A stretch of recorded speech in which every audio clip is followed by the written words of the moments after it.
Ассаламу алейкум, урматтуу Жалал Абад шаарынын тургундары жана коноктору.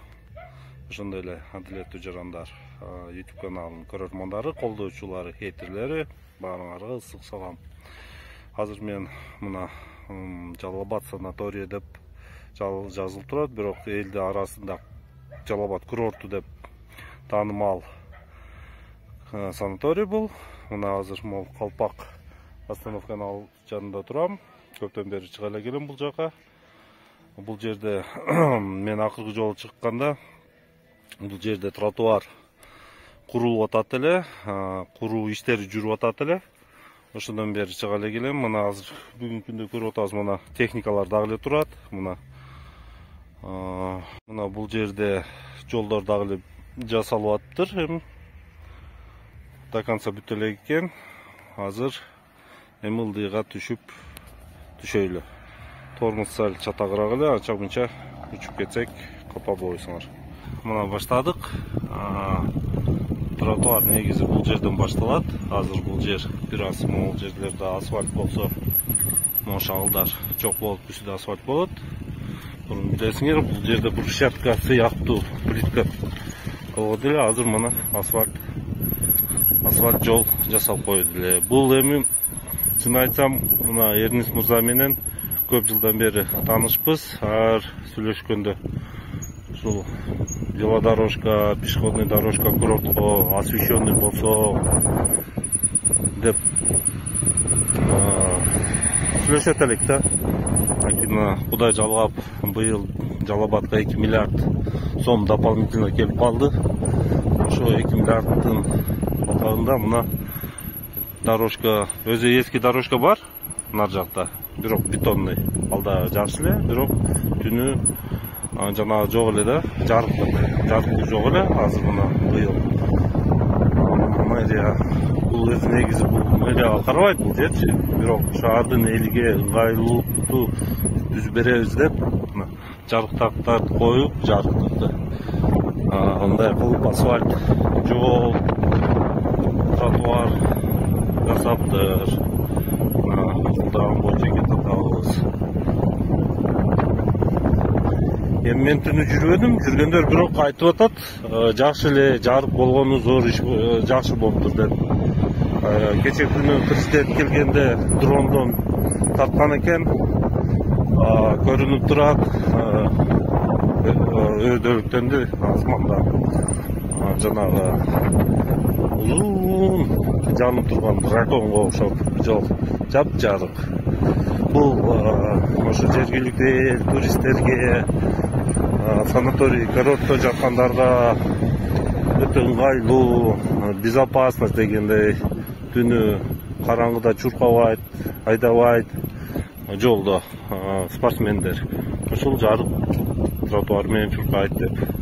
Ошого мэрияга ыраазычылыгыбызды билдиргибиз келет, келтиребиз. Эми дагы бир түнү лампа иштегенде чыгып көрөм. Азырча эми көрөйлү. Мына жарымдан көбүнө өтүп калдык деп айтсам болот. Кызылдаган шамал менен түшүп келдик. Эми жолдого туура башкача түшөсүң. Эми экстремально алдыңдан машина чыгат, артыңдан машина пүлдетип турат. Өткөндө шеригими аркасына келип түзүп кетип, бир аз травма болгон эле. Азыр мына тротуарда бара жатам. Адамдар эми düşкөн баскандар да эле жүрөт. Ошого түшүп калдым негизи. Белгисеңерге дагы бир аз ыңгайлуу. Бир тарапта билесиңер, илгери могул жерде бир 100 метрдей жерде тротуар жок эле. Ушул жердечи жолго чыгат элек, могу чаң мындай тротуар сыяктуу жер бар эле. Кийин бул бетте чыгып туруп, кийин бул бетке өтүш керек эле. Бул бетке 2-3 жолу өтөт элек. Оба. Ушундай кээ бир жерлер жана болбой калыптыр. Мына Шорбулак. Кийин тиги музейден баштап, медучилищеден баштап Фактически Санжырага чейин почти жок эле да жанагычы тротуар. Жана мен айткандай, өзү негизи ушул жерге чейин тротуар жок эле ону, медучилищеден баштап жол менен чыгып, велосипед мененчи. Бул жерден тротуар бар муну, бирок бул жерде только пешеходторго да, пешеход велосипед менен чыга албайсың. О, тиги Санчырага чейин жол менен айдайт элек. Бүгүнкү күндө мына салынып калды тротуар. Тротуар менен чыгып түшүп атабыз. Тиги бул жерде дагы тротуар жок эле. Азыр өткөндөн кийин көрсөтөм. Тепкиче эле мындай. Азыр вот жол менен келчелек бул жерде. Мына азыр айтып аткан илгери му тепкич менен түшүп, эми тротуар сыяктуу бир чаң лай жол бар эле, тропинка. Азыркы күндө мына бул жактан отдельно тротуар салынды. Мына өзүңөр көрүп тургандай мына. Бул жер бир газонго окшогон жер эле, ошонун ичи менен. Андайга барып, мурун мындайга эле жол баскандар мындай чыгат эле, тепкич менен, велосипед менен, строго жол менен чыгат элек да. Азыр мына көрүп атасыңар, жарыктыктар коюлган. Түнү менен жап-жарык.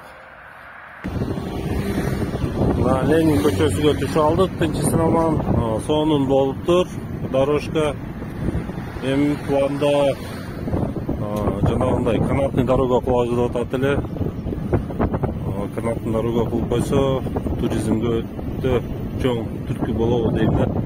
Рахмат ошол Жалал-Абадтын бир көркүгө ыңгайлууга бир ыңгайлык кошкон ушул тротуар курортко чейин.